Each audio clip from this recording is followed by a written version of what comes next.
Good morning, one and all, coming out on your equinoxial Sunday. I'm so delighted to see you. My name is Fred Wooden. I'm your preaching clergy. Christopher Rowe is my colleague who is my teaching comrade. He's also way more musical than we ever expected and does it beautifully. And you are here at Fountain Street Church and calling attention to everything you can find here on your order of worship. Lots of things that go on today and every day. Please make sure you look around and stop in at our coffee hour afterward, learn more. And from time to time, I like to have someone say a word or two, and I think I have someone that's supposed to be speaking right now. Ms. Lupe, do we have a guest here to speak this morning? The 29th. Good. Then we can start our worship even faster today. We are celebrating a year of preaching musically, so you're going to hear a lot of music, especially from our choir. And I join with them as we start our time of worship together with these words. How rare it is and how lovely this fellowship of those who meet together. Words from Psalm 133. May we be reminded here of our highest aspirations and inspired to bring our gifts of love and service to the altar of humanity so that we may be the people we have always sought to be.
Have you ever looked into a mirror? What do you see? Who do you see? Who's looking back at you? Have you ever looked out a window? What do you see? Who do you see? Who's looking back at you?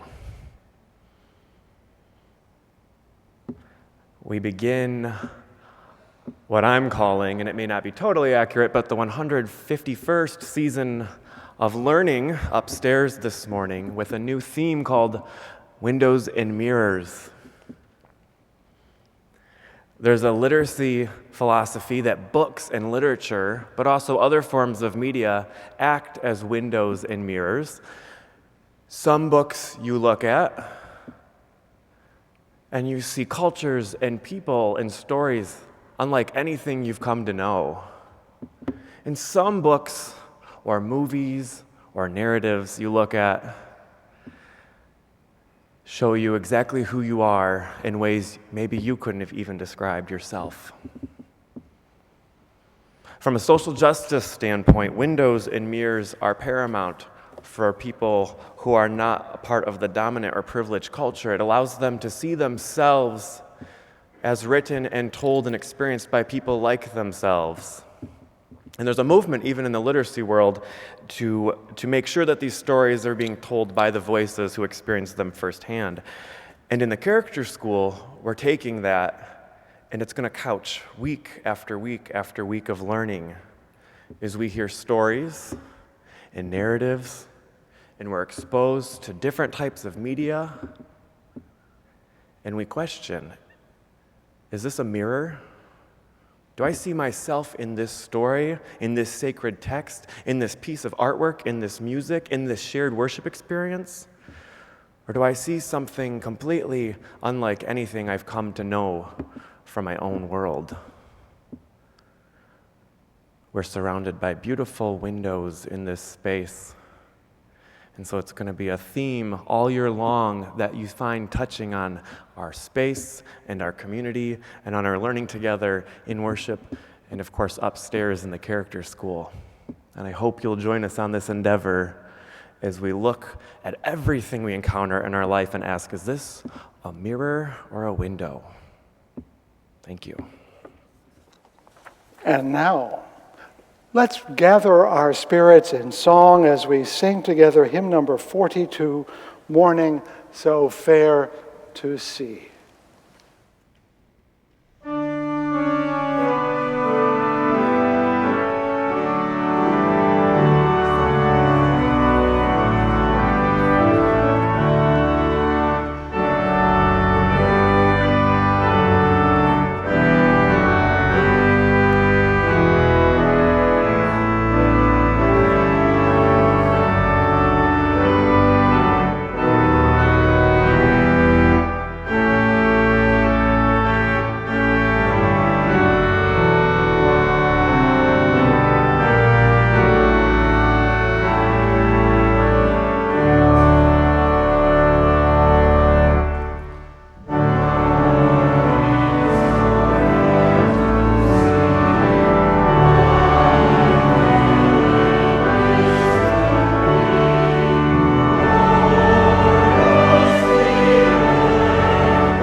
Resounding words and notes. I am a particular fan of that hymn because it's about being a pilgrim, which is kind of my spiritual identity, which of course is you go from point to point toward something, but the going is as important as the getting. And in one of our readings, in the hymn book, it says, we are a pilgrim church, that the liberal religious way is one of moving, not just standing. Someone years ago once accused a religious liberal by saying, "Where do you stand?" And the religious liberal says, "We don't, we move." Because there's always forward motion that we need to make in our personal lives, in our spiritual lives, in our moral lives, in our national lives. And some of us might say that if we weren't attentive to moving forward, we should inevitably stumble backward. And when we contemplate the issues of the day, it does feel sometimes as though we're going down a slope rather than going up one. Why is this important to your offering? Because an offering a little bit is like seeing the next spot in the road. Have you ever taken a hike and it gets tired, and instead of thinking of the end, you think, well, if I can get to that tree, if I can make it to that bench, if I can get to that stream, and so you set these intermediate goals. Here at Fountain Street Church, we take your cash offering and split it between the needs of the church, which are important, and the needs of the community, which are just as important. And as we do that, when you take the money out of your pocket, I think of that as the tree or the stream or the rock you're trying to get to. Because when we give that money, and you can see that we've collected so far, it says here, I'm looking at it, something like almost $40,000 this year. What that means is we are committed to go that far. We won't stop. We'll take another step. One more step goes one of the other hymns in our hymn book. It's a little bit like music. If you sing one note, you're not done. So you sing another and another. And you don't know where the song ends, but you're willing to go the distance because the music carries you along. If you've ever hiked, have you ever sung as you've gone along or whistled? So, to make it easier for you to get on the path today, I'm going to get you some good music. You know you can't hum along, but you're going to want to go. I want to introduce a wonderful person I just met a few months ago, Sarah Fossey. Why don't you come and make yourself a little more evident? Sarah is going to help me this year as I work with this year of preaching musically. She is the executive director of and one of the performers in the West Michigan Opera Project. There's a piece by Benjamin Britten, Let's Make an Opera, and you kind of embody that, don't you? And Sarah's going to be our soloist today, but we'll see her more than once, along with other members of your corps d'opera, as it were. And you're going to bring two pieces from a single opera that's a great favorite of mine. But she can't do this by herself. Like all good hikers, you need company. And so Robert Byrons, who is a member of this congregation, has dearly agreed to be her accompanist. And boy, when he accompanies, it makes you even better than you thought you were, right? Which is the nature of a good hike. Your partner brings out the best in you. I think it goes both ways. So I'm going to invite the ushers to get started because this is a real tearjerker of a piece here. So I don't want you to be discouraged. Think, I can't. No, you give a lot of money to make Suor Angelica feel a little better at the end. No. But this is from Suor Angelica near the climax of that opera act, and it's called Senza Mamma. And I'll tell you more about what it means later. But the two of them would love to share some music, and you will share your money, and we'll be all better off, right?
Yeah, that was pretty good. So, I said last spring I'm going to share a lot of favorite pieces of music with you as the basis for my thinking and sharing messages. And this week I'm calling it Father, Son, and Holy Smokes. It's a cheeky title, I admit. And what you need to know is that that piece, and the one you're going to hear in just a few moments, comes from an opera by Puccini. It's really three operas called Il Trittico, three different one-act operas. And the name means triptych, and I'll get into that in a moment. I first heard this one Saturday afternoon, exactly 45 years ago, just about 1974, and I was doing something that 21-year-old men rarely do, cleaning my apartment. But it was a warm day in St. Louis, and I knew I was graduating in the next month or two, and so I felt I better clean up a little bit. And so I turned on the radio to hear the Met Opera. That's when we used radio. Remember radio? It came through the air, and you had to tune it in. And I did not know what was coming because there wasn't an internet to consult. And there I was listening to Il Trittico, and I said, I've never heard of that. I'm not a Puccini fan, but it was there. And I was washing the dishes and cleaning up. And in the middle of the opera, the second act, Suor Angelica, that's when I started to pay real attention. Now, here's part of the story. Sister Angelica, that's what it means, was essentially sent to a convent by her rich family because she bore a child out of wedlock. And that meant she surrendered her child and was essentially imprisoned in a convent. And she keeps hoping for a visit from her family to know how her son is doing. As the opera opens, the sisters have sung their their choral work a bit, and the word comes that her aunt, a princess, has arrived, and with cold, haughty distance, she informs her niece that her son has died not recently, but 2 years ago. And Sister Angelica feels a terrific sorrow because she was not there. Senza mamma, without your mother. You died without your mother, and feels a horrible sense of guilt. It's a melodrama, let's be honest. And I didn't print the words because they're rather over the top. It's the music that conveys the sense of heartbreak. Now, there is a third act. That's the one on the right. That's Gianni Schicchi. Gianni Schicchi is an actual historic character. He turns up in Dante's Inferno as a scoundrel, but he's not so much a scoundrel here as a scamp. In this one actor, he is recruited to change the will of a dead man whom the family has thought rightly has given all of his wealth to a monastery, and they want some. And they want him to figure out a way to get the money back. It's a comedy. It really is. But he's reluctant, Gianni Schicchi. He's reluctant to do it, knowing he could get in trouble. But his daughter, Lauretta, come on, Lauretta, get back up here. His daughter, Lauretta, is in love with Ranuccio, who is a member of the family, you see. And the only way that Ranuccio and she can get married is if he gets the money. And so the daughter of Gianni Schicchi, shall we say, importunes her father with a tune we all know.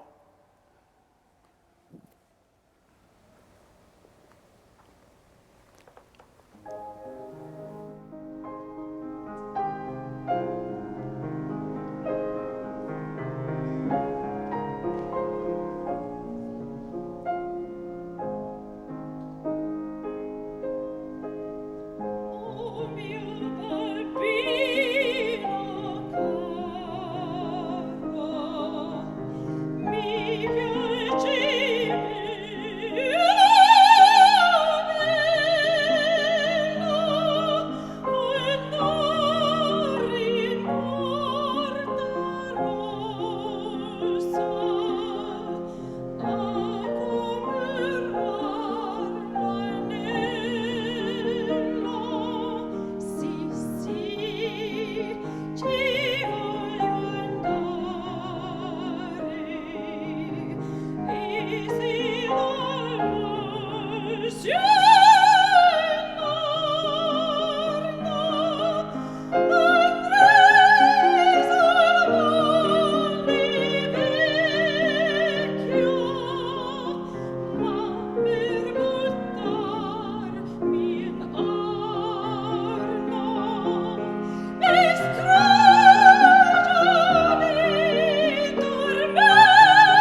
The words are rather preposterous. She's saying, if you don't find the money, I'll die. I'll throw myself in the river. And she's just trying to get him to go. So, but the tune rescues the whole thing, doesn't it? Get a little tear in your eye. Keep that in mind. Now, when I loved that piece. When I heard it while scrubbing my kitchen floor, it stuck in my head forever. And so I said, what is it about this tune? I thought it was the words. It's not. And then it came to me that what struck me here is how the music lifts the pathetic text to the noble. And that's what music does, opera at its best, music in general. It takes a prosaic thing and makes it poetic. One of the rules in operatic composition is don't try to set a great piece of literature. You can't. It's great already. Take a really second-rate piece of literature and make it good and better. And that's often what happens. But I thought, what am I going to learn from this that I can share with you? And it dawned on me that what I remember from this is that it's 3 acts about a common theme. In this case, death, believe it or not. In the first, Il Tabaro, a murder committed out of jealousy and rage is concealed under a cloak, Il Tabaro. In the second, the murder is concealed by the haughty and cold family seeking to harm the woman who had given the child birth. And in this one, I think his name is Busoni or something like that, is hidden from the notary and from the physician so the family can work some magic with the will. They end up getting what they want, but at an even higher price. But you go and listen to the opera. So I was thinking, it's the 3 different points of view that was interesting. That's what a triptych does. It gives you 3 angles on something, like you have more than one pair of eyes. And suddenly I was thinking about all the different triptychs I have encountered, often in art. Let's see if the next one is the right one. Oh, nope, there's Oma Bia. See, there she is. There's Dad, unmoved. We'll see if he gives in later. So, it's 1987. We live in a little town in Massachusetts, which means we have a little bit of money, but not enough to do most things. And there's a little art gallery in that town, and I go in to visit with the art gallery dealer who was a member of my little church. When you're in a little town, almost everyone is either a congregant or related to one. And so you say hi to everyone, and I spy this piece. These are wood blocks by the Japanese artist Hokusai, who worked in the 18th and 19th century and created 38 views of Mount Fuji and 100 views of Mount Fuji, which are glorious and beautiful and painted. This is a wood block, and you can barely tell that it's black and red. And I was fascinated with this. They're unrelated, but they seem connected to me somehow. But did I have the money to pay for it? No. Then, when I got another job a few years later, and I knew my income would go up, I ran down to the store to see if it was still there, and I laid out the $200. Yeah, that's all it was. That was also 30-some years ago. And now it's been hanging in my house ever since. And I can't say I know what's powerful about it, but it feels like it carries meaning. These are all outdoor images of the sea, of roads, of farmers. That's a triptych that I found early in my life. In 1992, I was in New York on business. I went to the Museum of Modern Art and stumbled into this room in these enormous paintings of water lilies by Claude Monet. He painted 250 pictures about this size when he was blind and arthritic.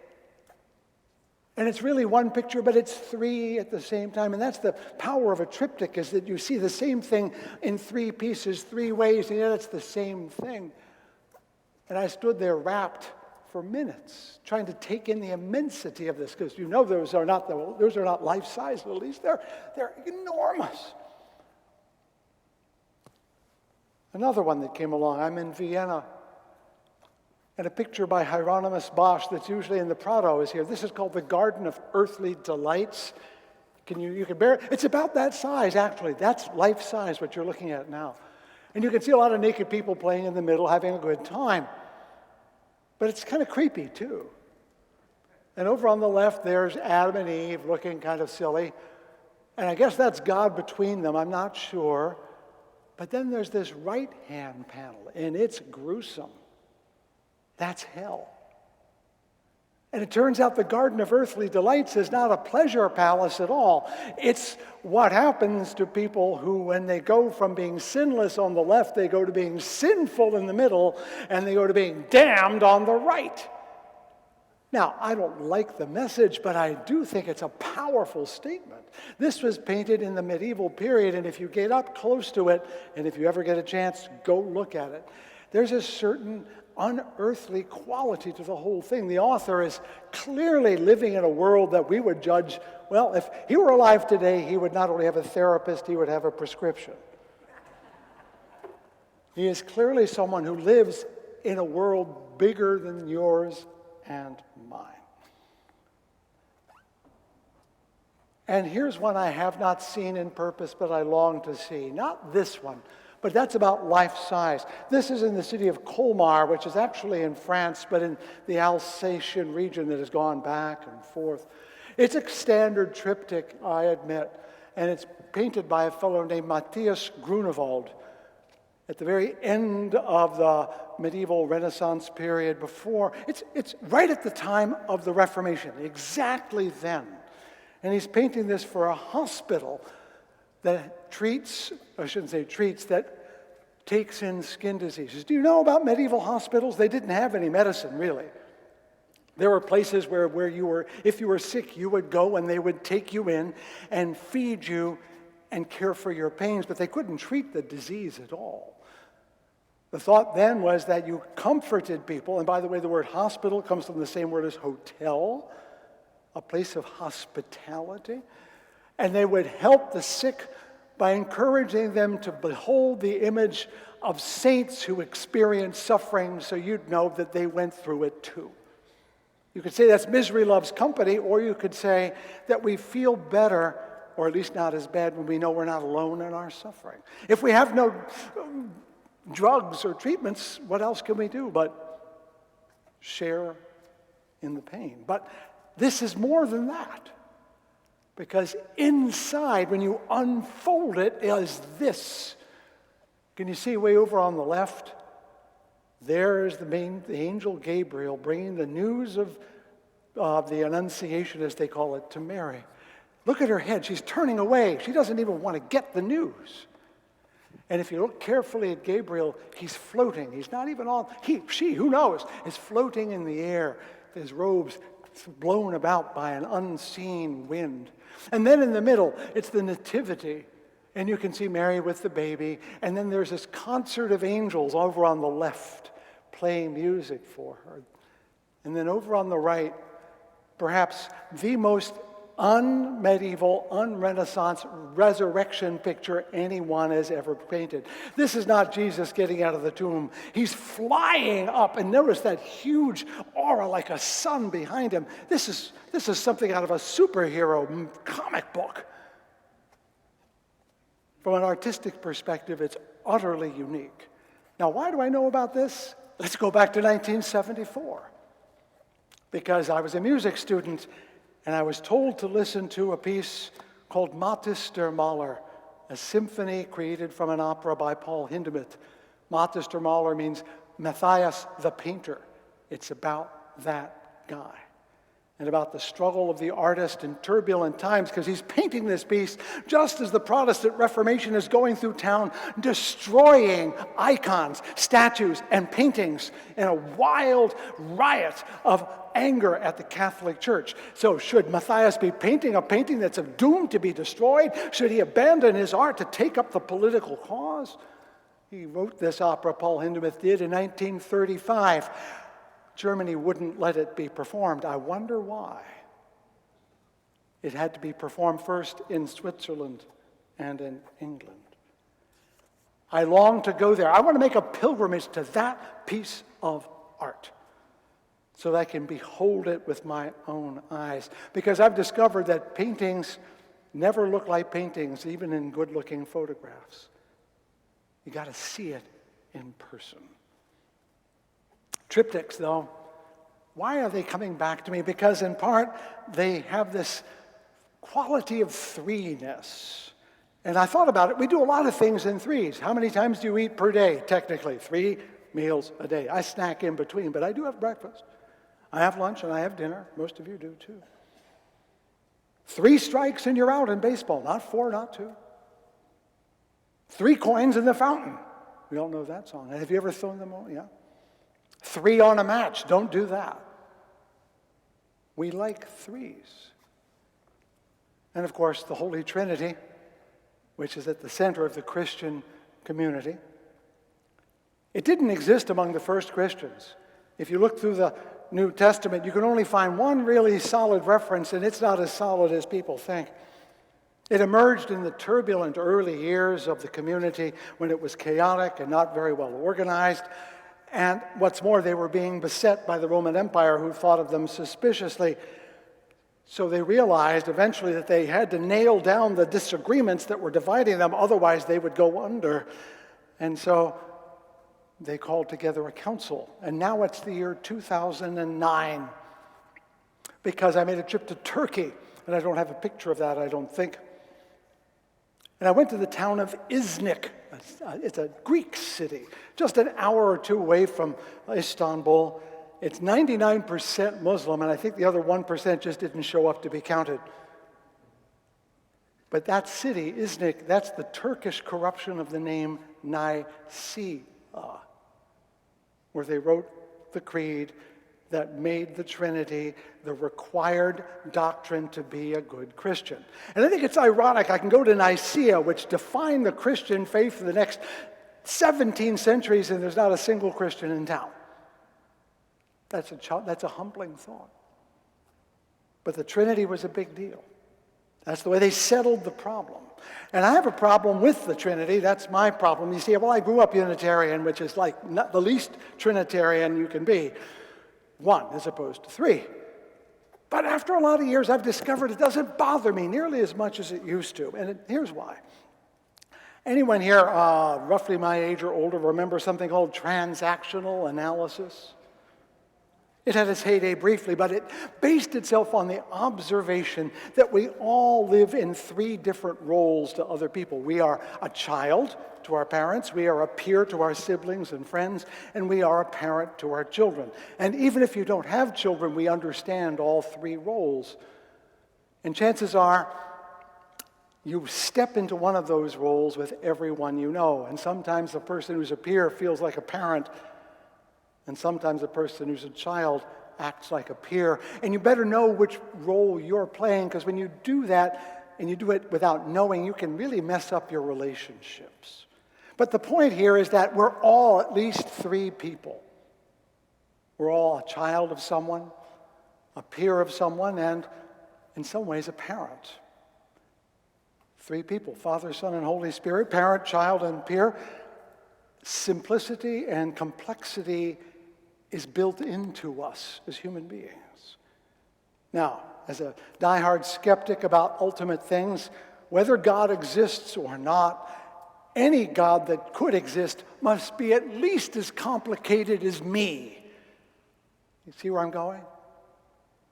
So when we imagine, or when Christians say they believe in the Father and the Son and the Holy Spirit, there's a part of me that says, okay, but see where that's coming from. It's emerging out of our experience of life, our complexity, our simplicity. For me, the Trinity fails as an idea, not because it's so different from human beings, because it's too much like us. Let's face it, if there's a God out there, it's going to have way more than 3 persons in it, and still be one. I say that because J.B.S. Haldane, a scientist of the early 20th century, famously observed, he said, "My own suspicion is that the universe is not only queerer than we suppose, it is queerer than we can suppose." In other words, let's get a little humility about what we think we are and what we think God is or is not. Science itself has shown us a universe that's much larger than even we knew when we were children. And it's likely even bigger than that. Science raises new questions far faster than it answers old ones. And it questions all the old answers over and over. Questions that make the old answers inadequate. 50 years ago, a fellow named J.B. Phillips wrote a spiritual classic titled, "Your God is Too Small." I think that still applies to most people. They want their God to behave in a nice way that they can understand, that's predictable, that's controlled, that's dependable. And it's just as likely that any God that's out there is not paying attention to what you and I want it to be.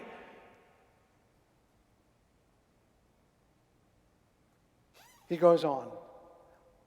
Phillips, he writes, "Many men and women today are living often with inner dissatisfaction, without any faith in a God at all." He goes on.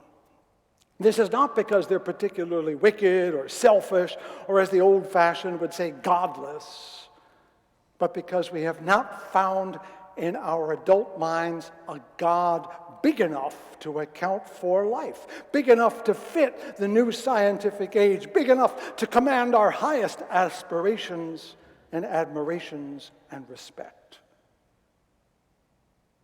I think this is the real spiritual challenge of our age. To be open to a reality we cannot ultimately fully comprehend, in which our ideas about God, one or three or none, are all insufficient and inadequate. Like Job, who demands of God to be explained why he lost everything, God basically says, "Pipe down, I don't have to talk to you at all." And Job says, "You're right. I have no cause to demand that the universe explain itself to me."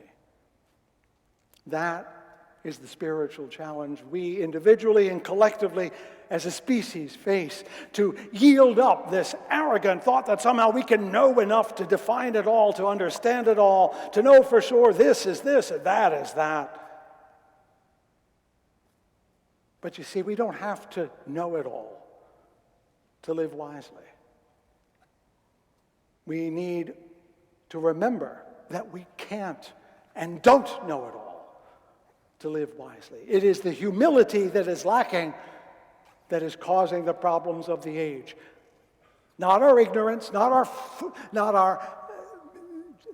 our lack of humility. You know, in a sense, comrades, we're betting every day. Every day you get up and you don't know what the day holds, and for some people it holds the end of life, but we still get up and we mostly get out of bed, we mostly go to work, or we mostly do things because we're betting that somehow today is worth living without absolutely knowing for sure whether it is or not. And I like it that way. I don't want to know. I want to have a certain measure of uncertainty about where life is going, and I want to be reminded from time to time that I am not in charge and I am not responsible for anything other than being authentically present to this day, at this moment, in humble acceptance. And that, in the end, is why the song still touches us. Those are the other parts of it. We'll get to the prayer in just a moment. The song we just heard, that touching song. Gianni Schicchi is thinking, I know what they want, but I'm too smart to be sucked in here. These fools want me to mess with that. I'm just going to get in trouble. I'm going to stand back. But then his daughter, Loretta, you're going to come and sing to your father. Then Loretta comes, not a member of the family, no. She comes up and says, if you don't get the money, Papa, I can't get married. So he doesn't have to run the universe, but he can help his daughter get married. And sometimes that's all we need to do in a given day, is listen to love and do what it asks. Mio figlia. Sono Gianni Schicchi, Loretta.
a time for prayer.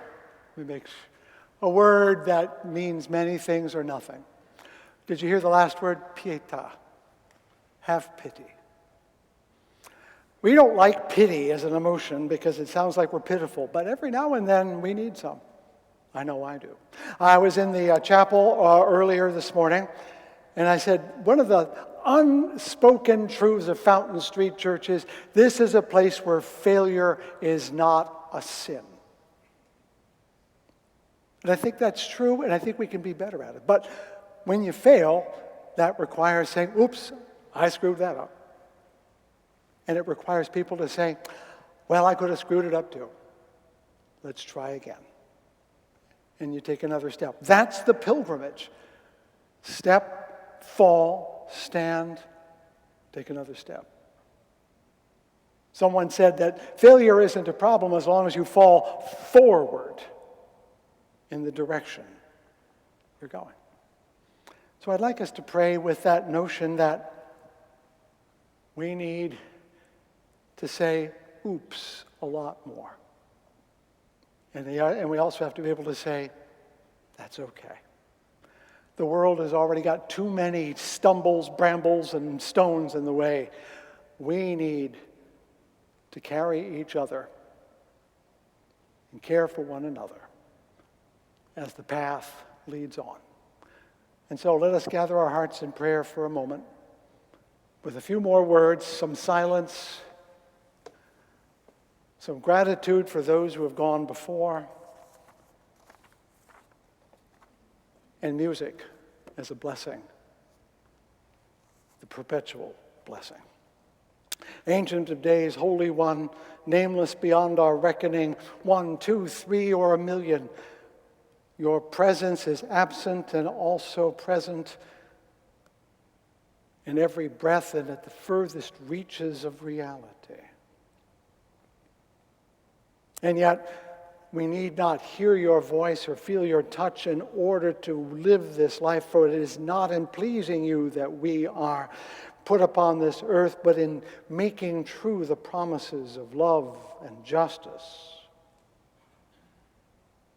This was the task you gave each of us as we emerged from the womb into the world, to give something beautiful of ourselves, to make something righteous, to rescue the hopeless, even when it is ourselves.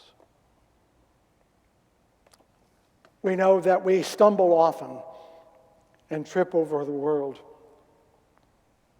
Whether we failed to look or that we were too weak with anger or sadness, whether or not we need to be forgiven and invited to keep moving on the path. For the Pilgrim Church will leave no one behind. We'll gather up everyone as it moves toward a world and a time when suffering is not visited by us upon others, when loss, though inevitable, is cherished by all. When the only poverty is the momentary poverty of spirit that can be healed by the presence of love, and the only injustice is the passing storm of error, not the established ways of hate. Keep us moving on the path, and when we need to pause and rest, be with us as we wait, and carry us onward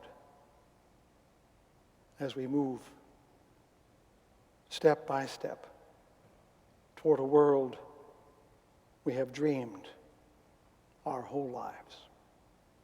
Upon this we pause in grateful silence, offering words that can only be heard in the heart.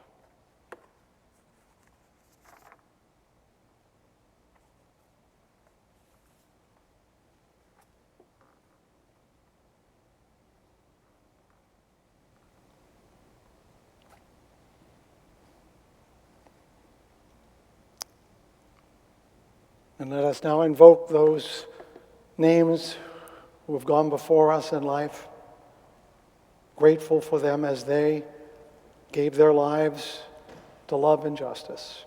I lift up the names of Caroline Waltz, of Thomas Friedrich, of Joanne Kozarek and Doris Bevan, of George Carey, Artis Parker, Dolores Warnsheiss, Willis Nelson, Renee Pellissier, M.C. Porter, Maynard Brackney, Harry Luton, Stephen Carr, and Barb Gallmeyer.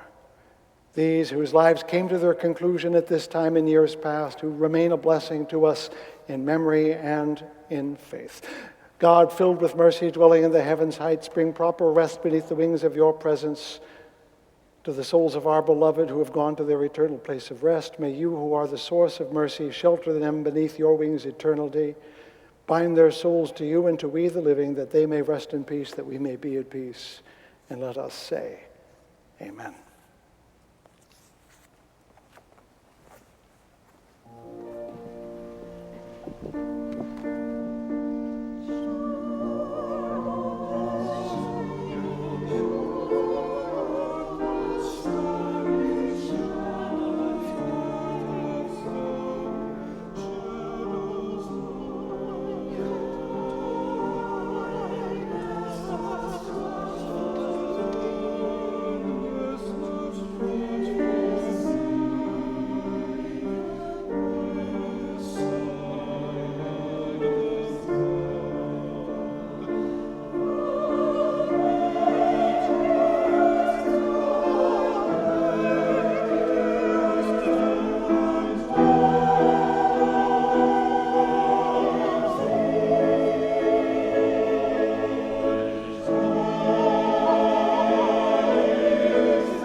A far better prayer than I have ever made. Thank you to the choir.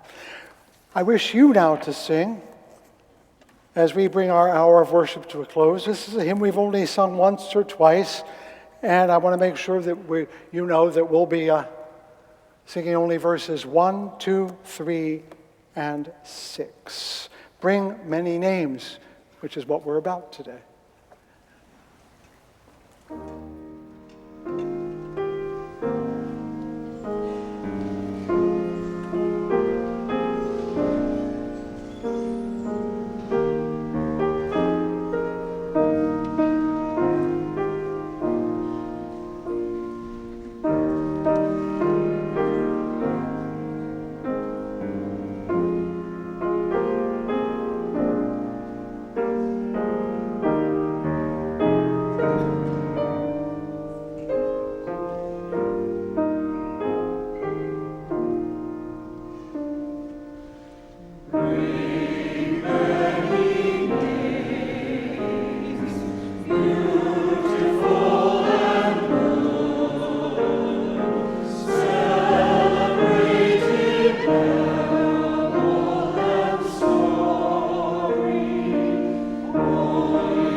now go forth into the highways and byways. Give the people something of this vision. Yes, you possess a small light, but uncover it. Let it shine. Use it in order to bring more light to the hearts and minds of all women and men. Let us give people not hell, but hope and courage, preaching always the kindness and everlasting love that is the only wise God. Amen and amen.